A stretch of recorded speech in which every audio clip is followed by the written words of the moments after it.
The exhibition, which we've called Francis Bacon Couplings, concentrates on quite a narrow theme, but nevertheless a very important, significant theme in Bacon's art, and that is the relationship between two figures, predominantly physical, but also to a certain extent psychological. The exhibition is divided really into two halves. Works from the 1950s, of which there are about half a dozen, and then works from the 60s and early 70s. Sometimes it's difficult to work out whether there's one figure or two figures. The figures are so intertwined and so organic that it looks like one body. There are others in which the gender is less obvious. He was very interested in the ambiguity, in creating images which combine both male and female body parts. One could argue that he was reinventing the whole art of portraiture, reinventing the human body for a kind of post-war, post-Holocaust, post-humanist world. At the heart of the exhibition is a canvas from 1953 called Two Figures, which is a complete one-off in Bacon's work. There's nothing quite like it. It hasn't been seen since his show at the Grand Palais in Paris in 1971. We have another work in the exhibition from 1954 called Two Figures in the Grass, which was shown in the Grand Palais exhibition alongside Two Figures. In a sense, we're reuniting these two extraordinary works.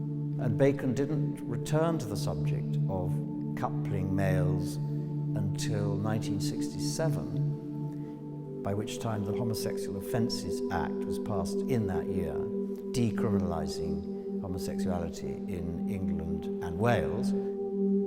Bacon's response was to paint this picture, which we also have in the show, which has never been seen in Britain.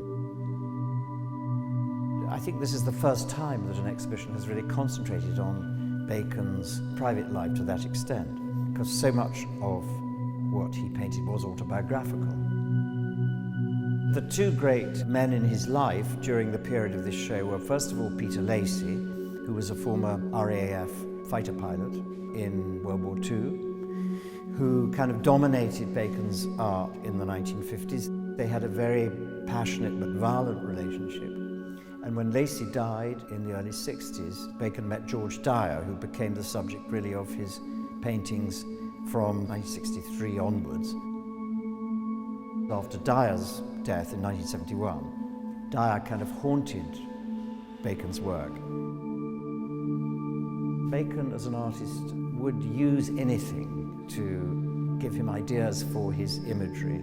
He had a huge collection of photographs, press cuttings from newspapers and magazines, books.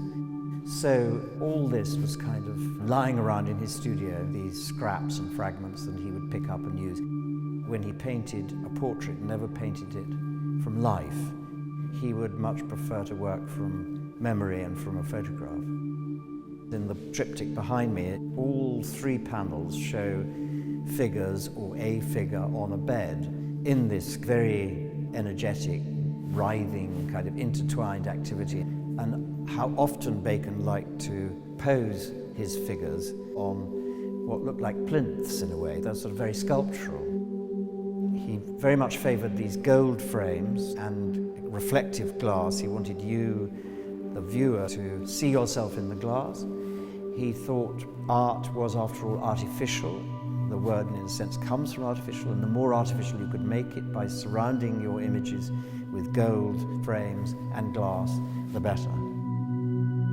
The circles and arrows that you find in his paintings were really a device that he introduced to draw the viewer's eye to that part of the image.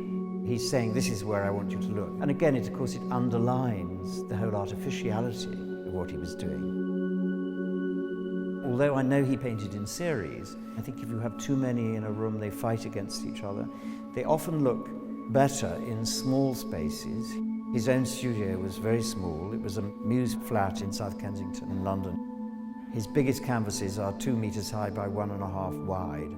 And that was because that was the largest size you could get in and out of the front door, as it were. I think what this show demonstrates is that each one is like a one-off, and they're such powerful images in their own right.